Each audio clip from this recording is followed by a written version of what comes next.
Hi everyone, welcome back to part 3 of chapter 9. We're going to continue on and we're talking about the thyroid gland. So you can see the thyroid gland right here. Thyroid gland is inferior, this thyroid cartilage, which is also known as that Adam's apple. The thyroid gland produces two different hormones, thyroid hormone and calcitonin. Oh, there we go. So I told you that the thyroid gland produces thyroid hormone, and thyroid hormone is actually a set of two hormones. So the two hormones that make up your thyroid hormone are thyroxine and triiodothyronine. These are both iodine-containing hormones, which means the hormones can only be produced if we have iodine. So iodine complexes with these hormones, forming these hormones. And so if you have low levels of iodine, you actually wouldn't be able to produce these hormones, which is kind of, this hormone is very necessary. It helps in in growth and development of the body, in maintaining your metabolic rate, in controlling heat, temperature of the body, and in helping us to metabolize materials. Calcitonin then is produced by the parafollicular cells, which are found between the follicles. Parafollicular cell, or not parafollicular cells. Parafollicular cells are here. You can see them there. You can see parafollicular cells in here as well. Calcitonin functions in decreasing the amount of calcium in our blood. So if we have too much calcium in our blood, then calcitonin is going to be secreted and it's going to cause bones to build up. So we're actually going to have bone building by the osteoblasts, and we're going to decrease the amount of bone resorption by the osteoclasts. So I always like to ask, how many of you have ever been told by your doctor that you have too much calcium in your blood? My guess is that nobody in here has. And so this hormone is actually more active in childhood, in infancy and childhood, when we are growing. Once you hit adult age, calcitonin doesn't have as much function. Posterior to the thyroid gland, we have the parathyroid glands. These glands produce a hormone called parathyroid hormone, so named for the gland there that produces it. Parathyroid hormone is antagonistic to calcitonin. So this hormone is going to increase the amount of calcium in our blood when we have low calcium levels. This is much more common. You see low calcium levels way more commonly than you see high calcium levels. The reason for that is because most people don't get enough calcium. And so when you're not getting enough calcium, calcium is hard to absorb, then bone resorption starts. So osteoclasts will start breaking bone down and releasing the calcium into the blood. And this occurs until we have enough calcium in our blood to maintain normal homeostasis. So calcitonin and parathyroid hormone work antagonistically. They work against each other. They do opposite jobs. And so here's kind of the calcium balance. So we need about 9 to 11 milligrams of calcium per 100 milliliters of blood. We have calcitonin by the thyroid gland and parathyroid hormone by the parathyroid glands. If we have high blood calcium levels, then thyroid gland releases calcitonin. Calcitonin causes bones to be built up. Osteoblasts start building up bone, and we're going to bring that calcium level back down to normal levels, okay?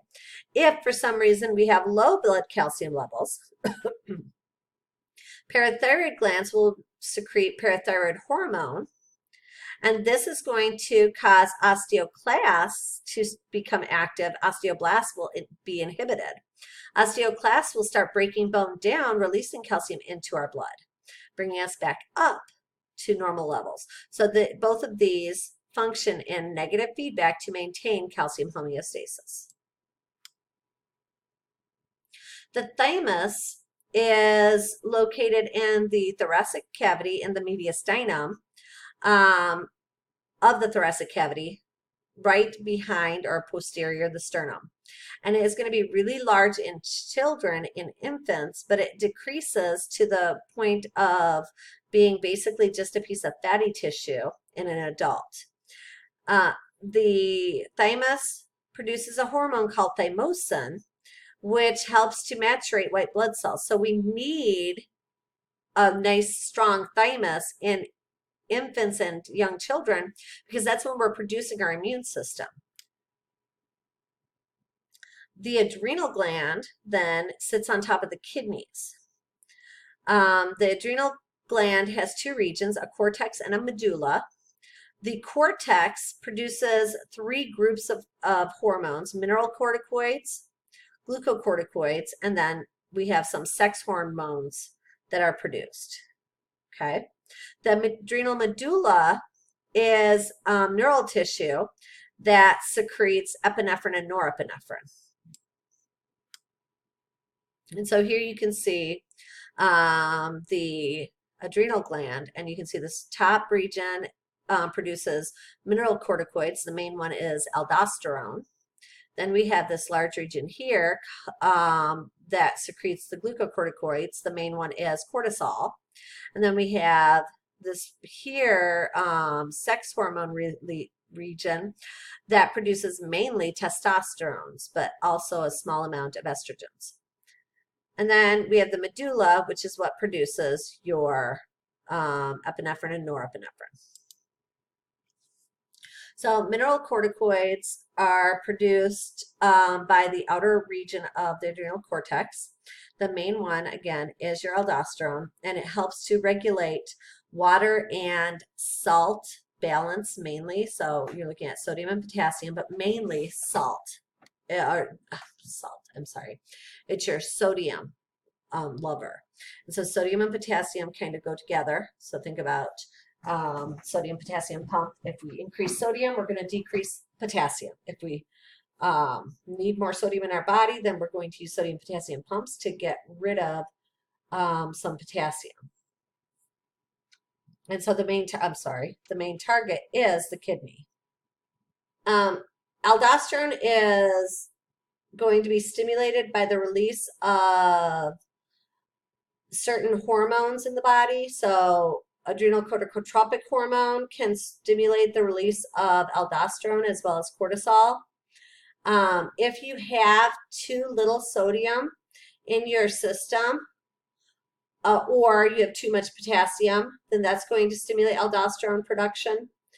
And then we have a system called the Renin-Angiotensin system, and this is stimulated when your blood pressure drops, which we'll talk about a lot when we get into the cardiovascular system.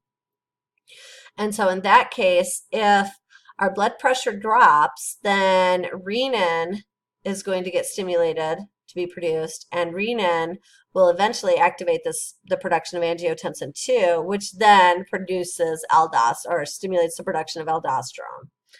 Atrial natriuretic peptide, A&P, is a hormone released by the atria, and it inhibits aldosterone activity. Hello, there we go. And so here we can see what's going on. In this case, something is causing increased blood volume on this side. So if we have increased blood volume, the heart is going to get stretched more. That's going to cause atrial natriuretic peptide to be produced, which is then going to move and inhibit the production of aldosterone. It also, so when aldosterone is inhibited, it also causes us to produce more urine. So our urine volume will increase, and our blood volume can decrease. Okay. If in a different case, we have decreased sodium or increased potassium, or if our blood pressure is low, we don't have a lot of blood pressure, so maybe we're slightly dehydrated or something else is happening, then that's going to stimulate the adrenal cortex. So renin is going to be released.